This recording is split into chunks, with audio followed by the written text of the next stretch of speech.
Tom Cruise and aviators, roast beef and gravy, electric and Rolls-Royce. These are combinations that just work. They belong together. In fact, I'm slightly surprised that it's taken Rolls-Royce this long to introduce their first electric car, because over 100 years ago, one of its founders, Charles Rolls, said this: "The electric car is perfectly noiseless and clean. There is no smell or vibration. They should become very useful when fixed charging stations can be arranged."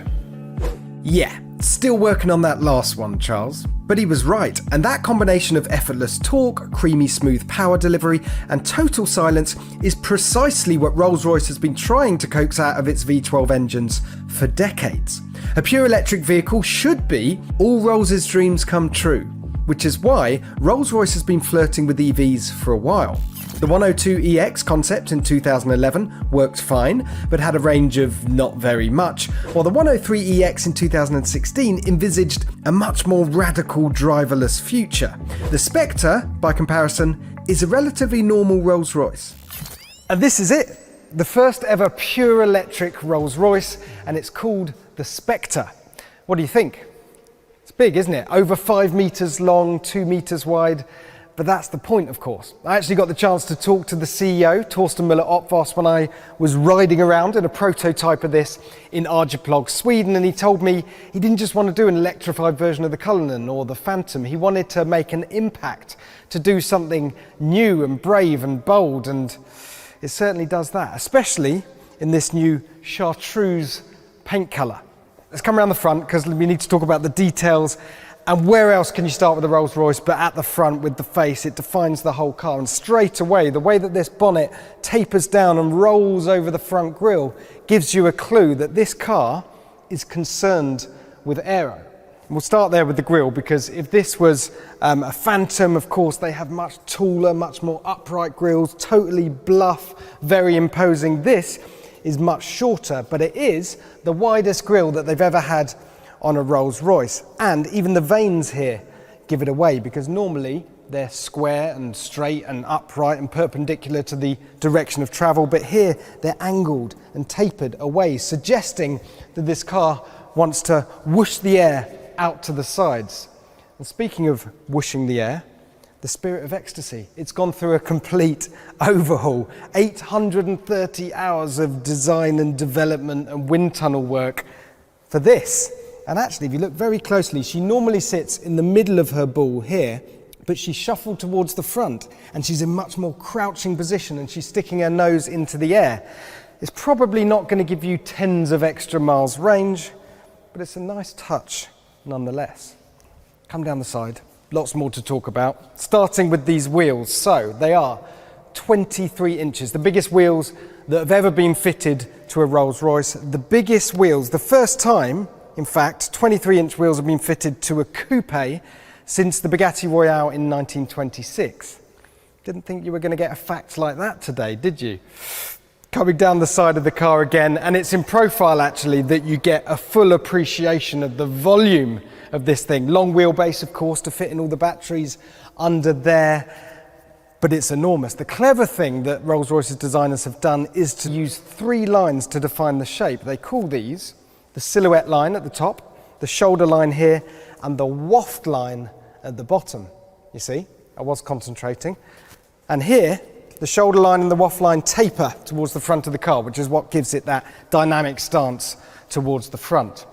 A couple more things to show you around the back. The first is these, the protruding tail lights, which look fantastic, but I particularly like the way that the casing for them appears to have been shaped by the winds just whipping off these flanks here like that. And the second is the way that everything just tapers towards the rear here, and that's accentuated by this two-tone paint job. It's something Rolls-Royce calls aero two-tone. It uses it for the bonnet, the roof, and the boot lid here.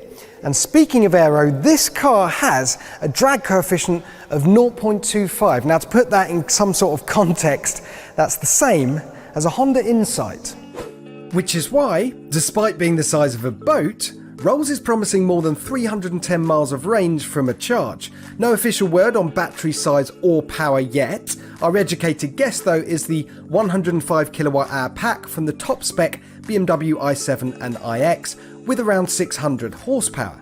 What we do know is that it's all-wheel drive, has all-wheel steering, and the 700 kilogram battery sits in the floor pan of Rolls' aluminium platform and acts as sound deadening. Handy. Overall weight? About 2.9 tons. Yikes. It's probably worth mentioning now that range concerns for your average Rolls-Royce buyer probably aren't the same as range concerns for you and I. These cars are unlikely to be doing any cannonball runs from London to Edinburgh. They're mostly going to be used in and around town. The buyer is going to have charging at home and in the office. Anyway, let's have a look at the interior. Rear hinge doors, but of course. And then we get to the really exciting stuff. So you'll be aware of Rolls-Royce's Starlight headliner. Now we've got Starlight doors, and here they are. 4,800 individually lit stars, that's in total across this door card, the passenger door card, and in the back of the car. It's still undergoing development. They're still working on the distribution and how they light the lights, but it already looks magnificent.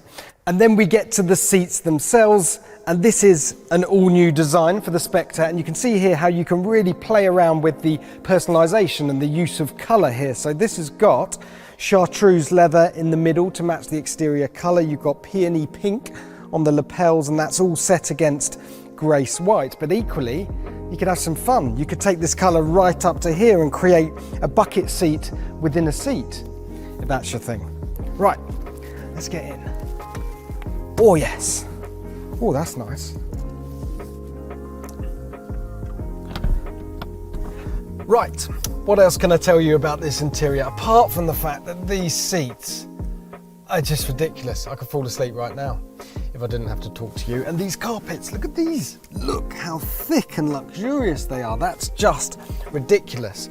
Now, the first thing you've probably noticed is the fact that this car has a spine, a transmission tunnel, when it doesn't need one, because it's an electric car, but it shares the architecture of luxury, the aluminium platform, with the Phantom. So this spine here helps with the rigidity of the chassis. It also gives you somewhere to put your rotary controller, somewhere to put your stuff, and they've even managed to squeeze a few extra batteries into the underneath of this spine. In front of me, well, we've got the first ever fully digital Rolls-Royce instrument cluster. The Phantom has digital instruments, of course, but it has a physical chrome ring around them. We've got another screen in the middle of the dash that is a touch screen, as well as being controlled down here by the dial. And there's another screen over here in front of the passenger, but that just displays a lovely Spectre logo. In terms of audio, well, it's got a bespoke in-house built Rolls-Royce audio system, and I'm told this car will make noises when you're driving along, but it just hasn't been finalized what those noises are. In terms of driving modes, it doesn't have any. It doesn't have anything as uncouth as a sport mode or anything like that. You just have this lever here that has reverse, neutral and drive, and a single button on it that says B. That's because you can drive this without any brake regen, so it coasts when you lift off the throttle, or you hit that button and you can effectively do one pedal driving. And most importantly, does it still have an umbrella in the door? Well, let's find out. Yes, of course it does. There it is. You can order one of these now if you like, and if you do so, you should get your car towards the end of next year. Now, in terms of money, I'm told it sits somewhere between Cullinan and Phantom, which my pocket calculator tells me is north of 300 grand. Although if you want a car spec like this one, it's more like 375. But then that's what you'd expect from Rolls-Royce, isn't it? And that's the thing about this car, that the headline, the electric powertrain, is radical, but really, it's a car that plays to the brand's strength. It's just another stonking new Rolls-Royce that happens to run on electricity. Simple.